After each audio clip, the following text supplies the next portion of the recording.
A2 Maths, partial fractions. Right, so you might look at this and think you've fallen into a GCSE lesson, and in some ways it is a little bit of a GCSE lesson. What I'd like you to do is just think back to your GCSE days. Don't grab your calculators, because the idea of how it works, and just think about how you would add those two fractions, how you were told to add those two fractions. Okay, so if you want to pause and have a quick go at that, by all means do so. Okay, so what I was getting at is that by adding those fractions, you need to have a common denominator. So we need a common denominator to be able to add these two things together. And how do we get a common denominator? We just multiply those two denominators together. So 5 times 7 and 7 times 5 would be 35. That is the common denominator. But by multiplying this by 7, we had to do the same on the top. Okay, basic stuff, stuff you know. And then once we've got the common denominator, we can then add the fraction. Okay, so you expect that from GCSE. So let's move on to something still GCSE, but now with a bit of algebra. Okay, so again, just pause it, have a quick go yourselves. Okay, so the bit of algebra didn't really make any difference. You still got to get this common denominator. So what did you do? You did x times 8, and you did 8 times x, the second one, and we've got 8x on the bottom. You're still multiplying the same on the top, both of them, so therefore you're only multiplying by the number 1, so it's not making any difference. You can put those together, got the common denominator is 8x, so therefore the top will be 8 plus 3x. Okay, so 8 plus 3x. Right. Try this one. So adding those two fractions. Same idea, pause it again, have a go yourselves, see what you get. Okay, so you've got that common denominator, so the x plus 2 and the x minus 1. What's important is because I'm missing the x plus 1 here, I put an x plus 1 at the top, so that's one lot of x minus 1. They cancel out, you'd have 1 over x plus 2. Same on this side, I need a common denominator, so I need another x plus 2. So I can put that there. I need to put another one on the top because they cancel and keep you the 4 over x minus 1. But now I'm in a position to add these two things together. So I can add those two together, and what I end up with is 5x plus 7. Now what's important to notice is the 5x plus 7 isn't very obvious where it comes from this. Yes, you could sort of think about it and it's going to be, you can figure out where it comes from, but it's not really obvious straight away. Okay, it can be quite difficult if you had that to get back to this part just here. And that's what we're going to investigate. We're investigating not how you can put two fractions together to make a single fraction, but how you can expand one fraction to two what we call partial fractions. And what's important about a partial fraction is it has a single number, a constant on the top. Okay, that's our goal. And the reason why we do it is because when it's in this form, we can do a lot more maths with it. There's certain areas of maths that we couldn't do with it in this form, but we can do with it in this form. Okay. All right, let's just have another quick go before we move on though. So I'll give you a chance. Right, let's see what you did then. So you change those two bottom parts, look to the top part. What difference did the minus make? Nothing really. You're just doing that, take away that. And there we go again. And see what I mean? It's very difficult. If you just had that part on its own, it'd be obvious where these two parts can come from for the partial fraction. But where would you get 4x minus 21 to get 5 and 6? It's not very clear. Okay, so that's our goal. All right. Try with the triple one. What difference would it make if you had 3 of them? Okay, so let's see how you got on. So the difference with the triple is that you need to now multiply all 3 parts of those together. So we've got the x minus 1, the x plus 1, blah, blah, blah, blah. We've got 2 lots can cancel out, leaving you 1 over x. These 2 will cancel out, leaving you, and the x would leave you 2 over x minus 1. And these parts, the x will cancel out, the x minus 1 cancel out, leaving you 3 over x plus 1. So there we go. I've put it together, made it more complicated, but now I can put it together as a single fraction. And well done if you manage to get 5x minus 1. Really difficult to spot how to split 5x minus 1 into 1, 2, 3 up there. Okay, yes, just simplifying, so you can sometimes have it as a bracket like that, as an x squared minus 1. That's fine. That's how you could maybe start. You have to figure that part out yourself. Okay, so what we're going to do is we want to look at how to go back and split up a fraction like 5x plus 7 over x minus 1x plus 2, which is one of the ones we just looked at, into the original format like this. Okay, so get it down in your notebook.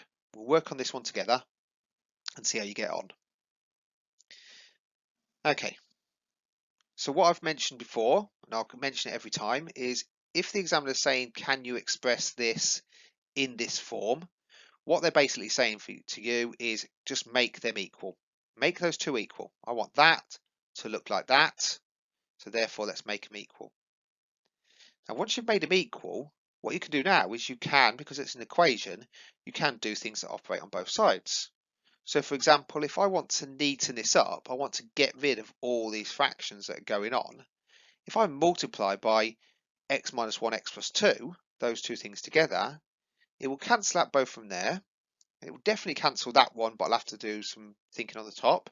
And it will definitely cancel out that, and I'll have to do some thinking on the top of that one. So I get, when I multiplied it, like this. Let's just check you're happy where this has come from. So the x minus 1, x plus 2 cancelled with that denominator there because they're identical. Okay, so I put it on the top and it cancels straight away.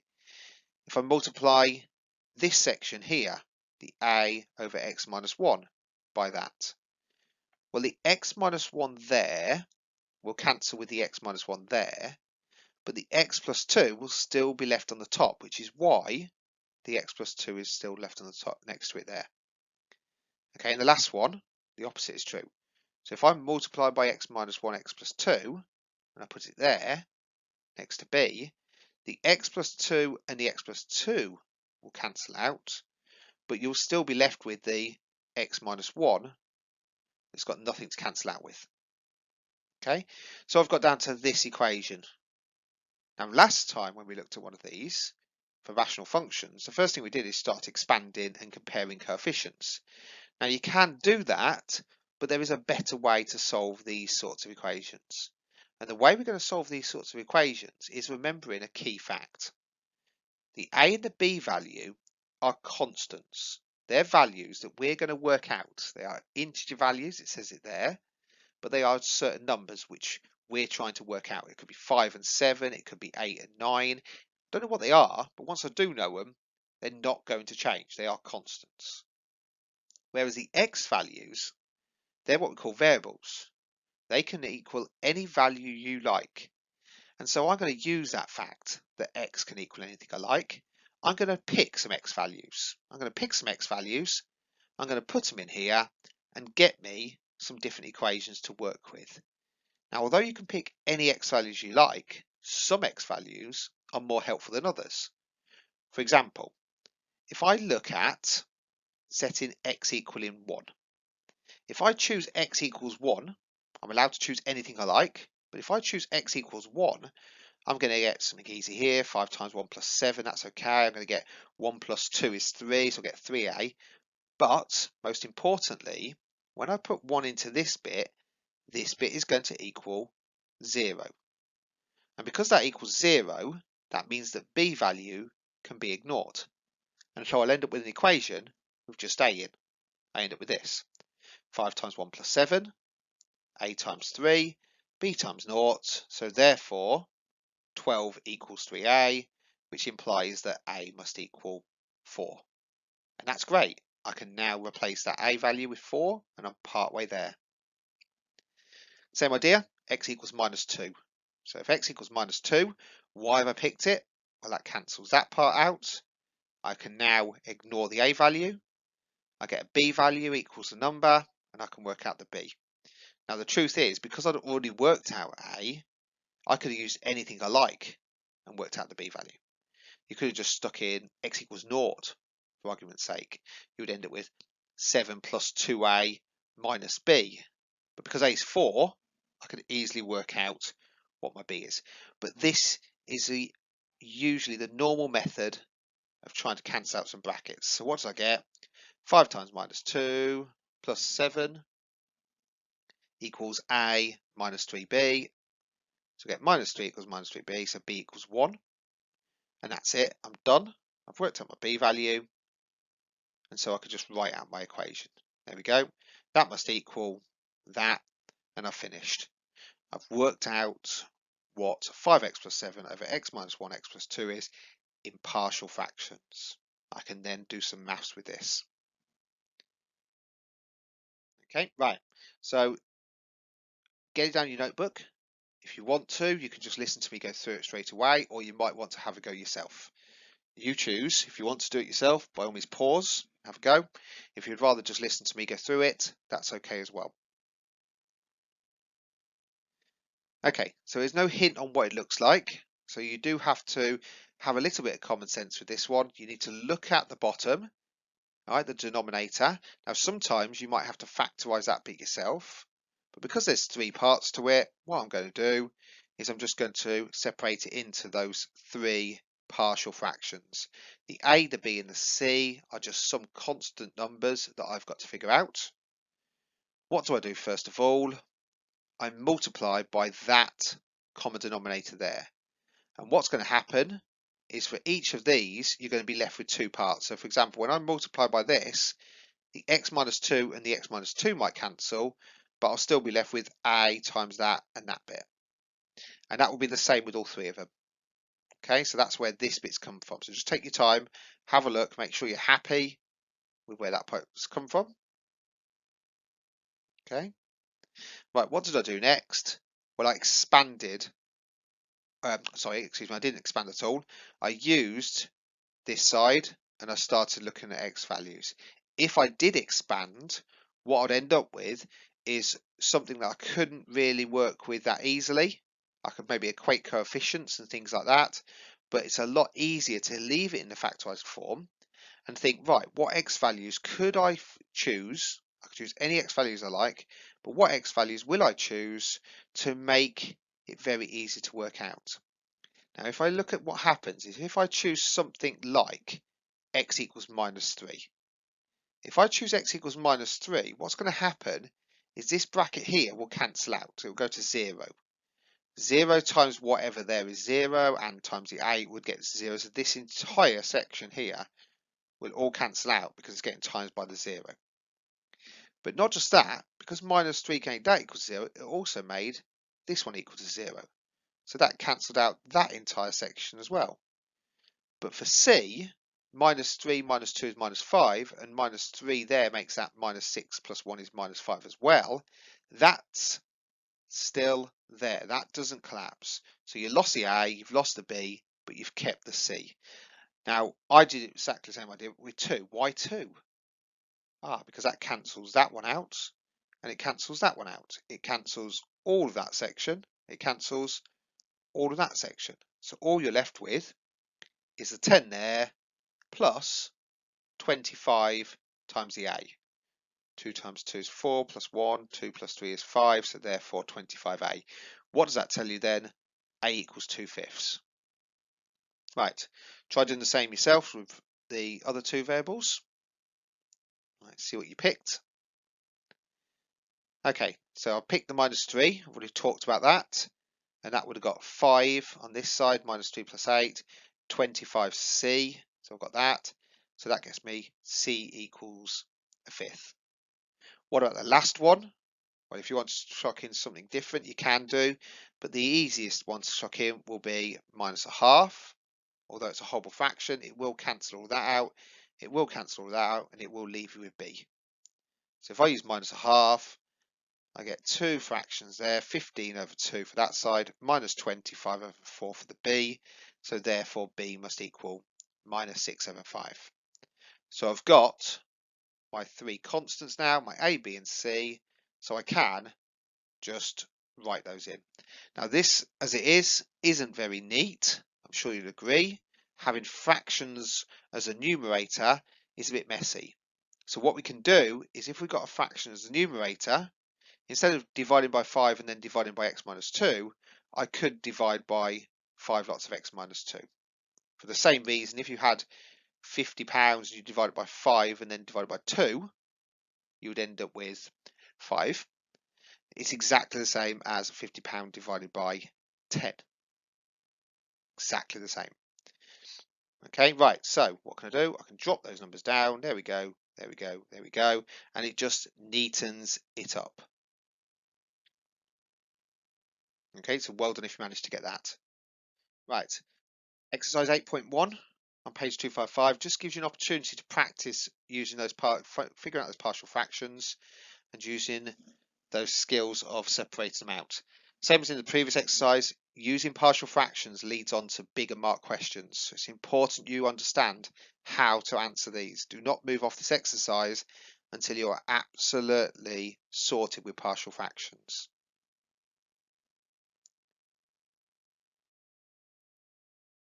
Okay, so if you want to just have a quick go on a piece of paper, you've practiced partial fractions quite a bit in that previous exercise. I'd like you to just try setting that one up and seeing how you get on.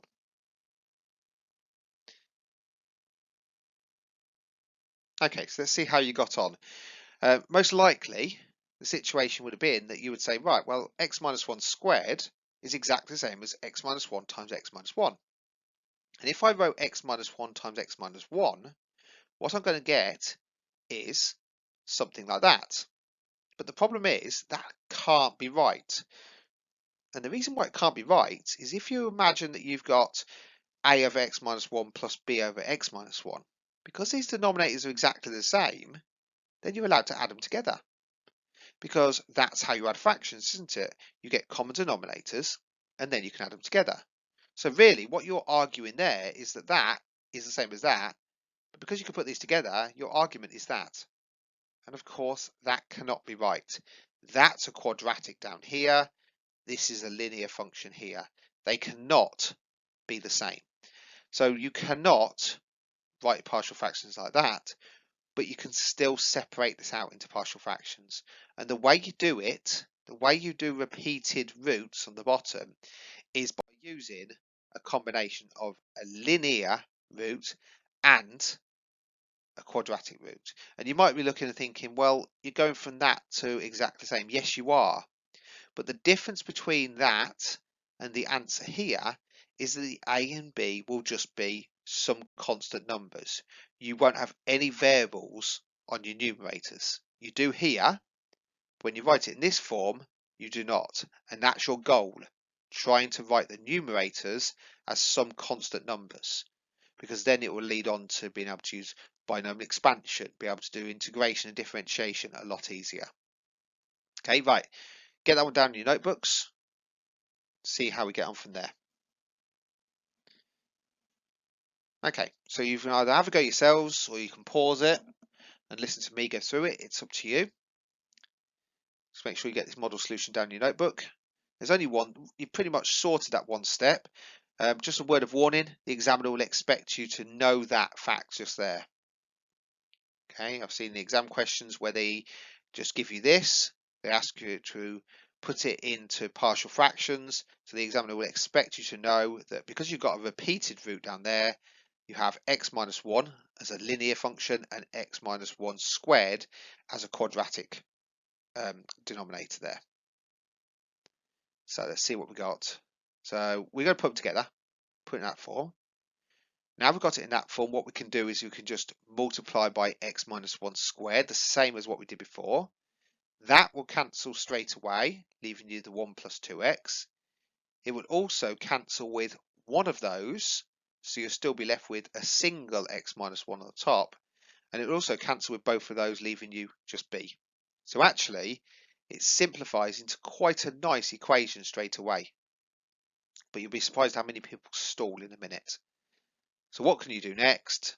Right, your two choices. You can either expand and compare coefficients, which we talked about, or you can just set a variable to cancel out this bracket. So what I'm going to do is I'm going to make x equal to 1, because what that will do is that will make that equal to 0. And then I'm going to get 3, 1 plus 2 times 1, 3 equals b. So that's really easy. But then you get people thinking, right, now I can't do anything because I can't cancel out the b value. I'm stuck.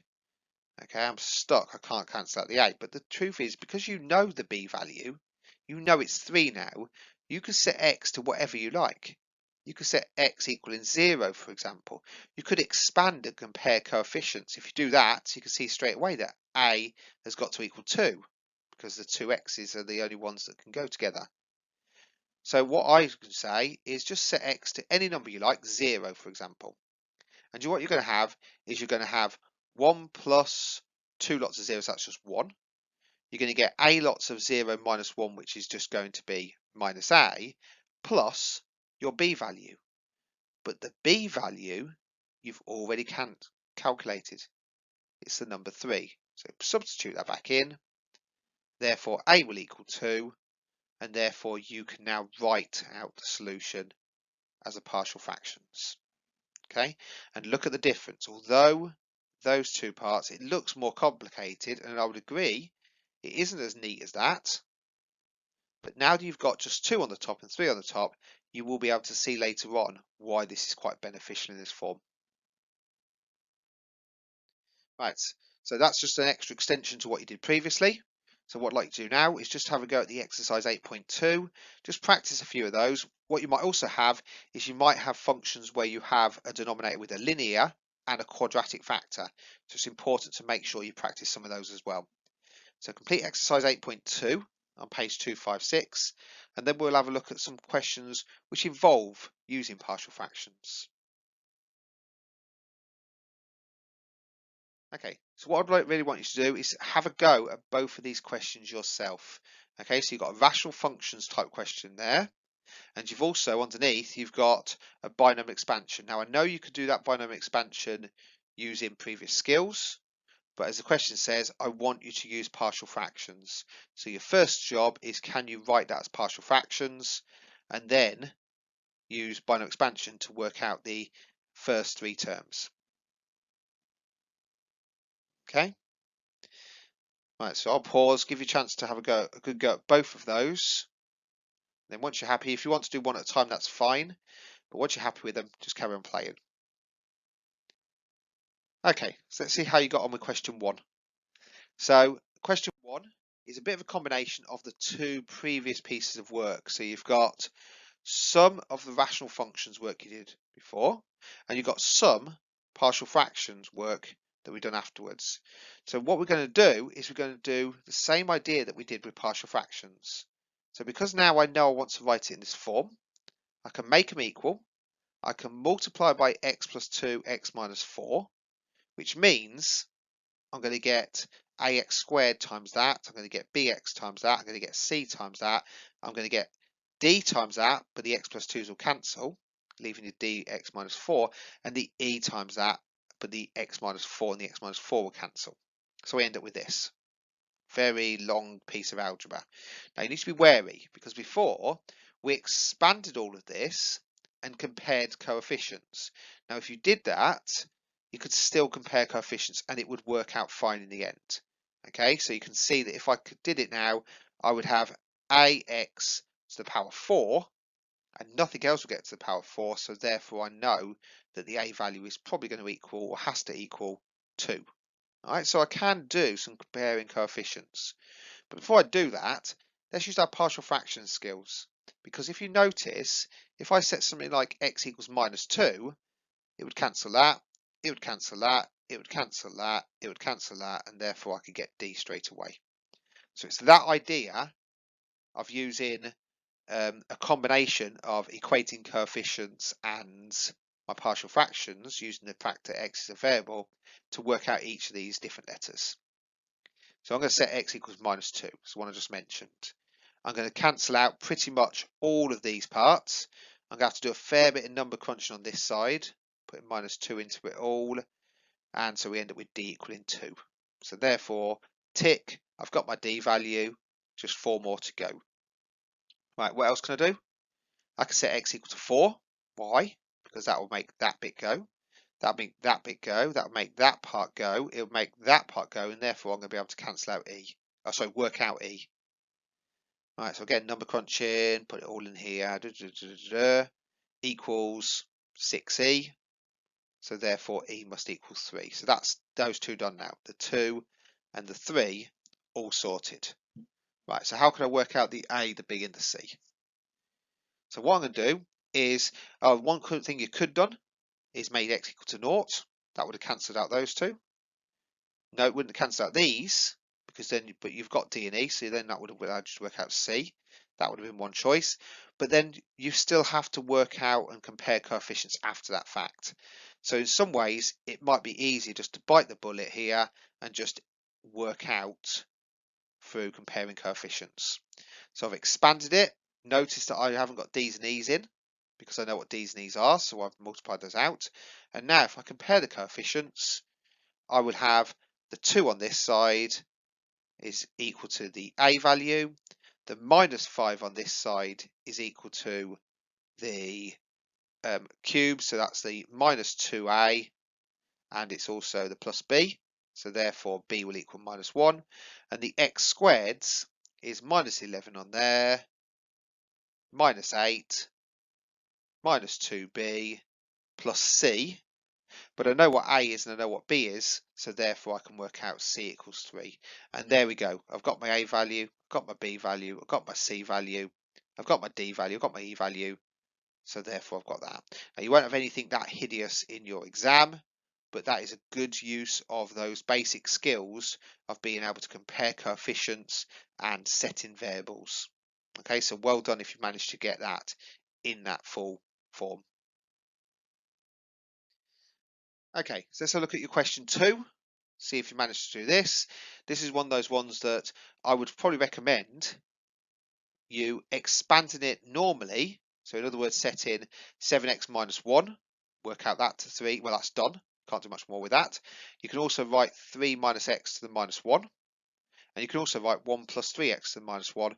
You could work out both of those using your binomial expansion and then multiply all three of those parts together.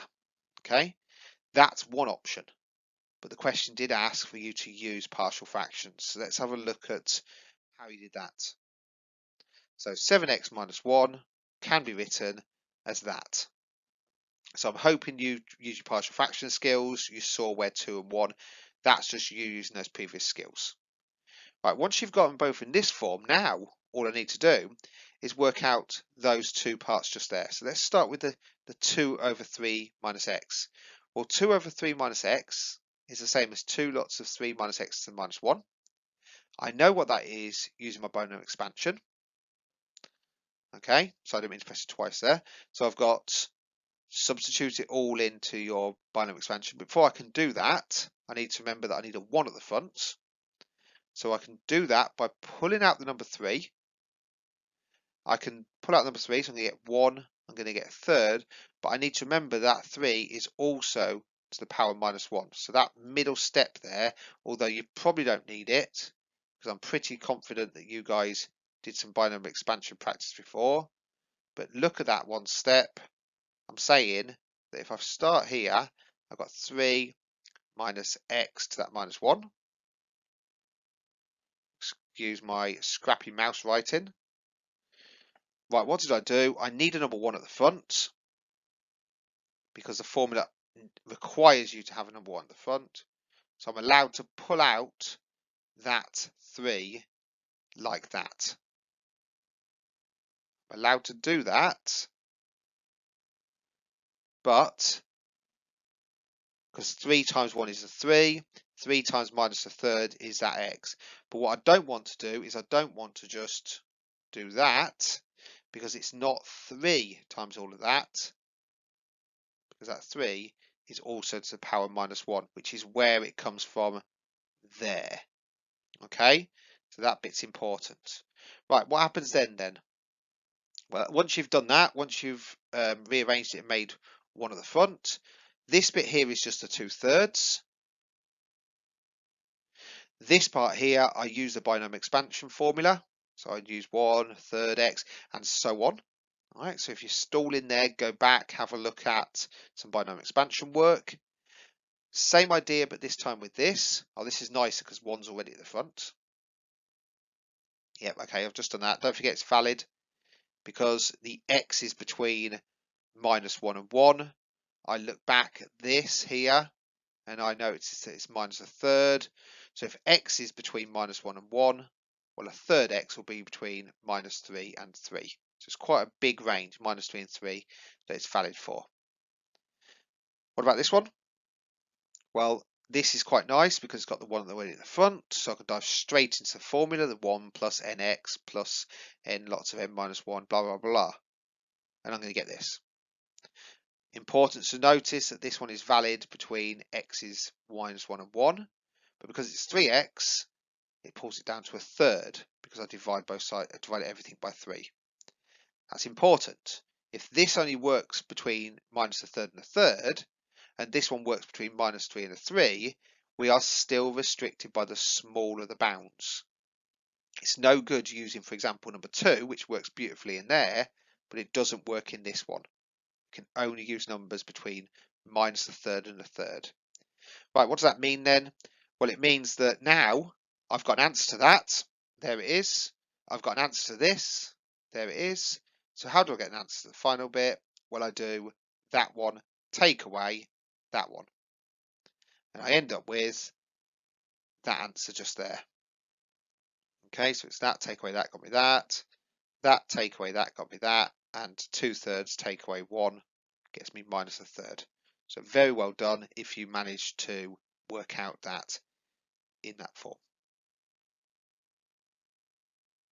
Okay. Right. Yes, make sure you got the valid, and it's got to be valid by the smaller amount. So quite a few exercises there, but basically is what I said before. Making sure you can do partial fractions leads on to the bigger mark questions. And some of these are starting to edge towards those bigger mark questions.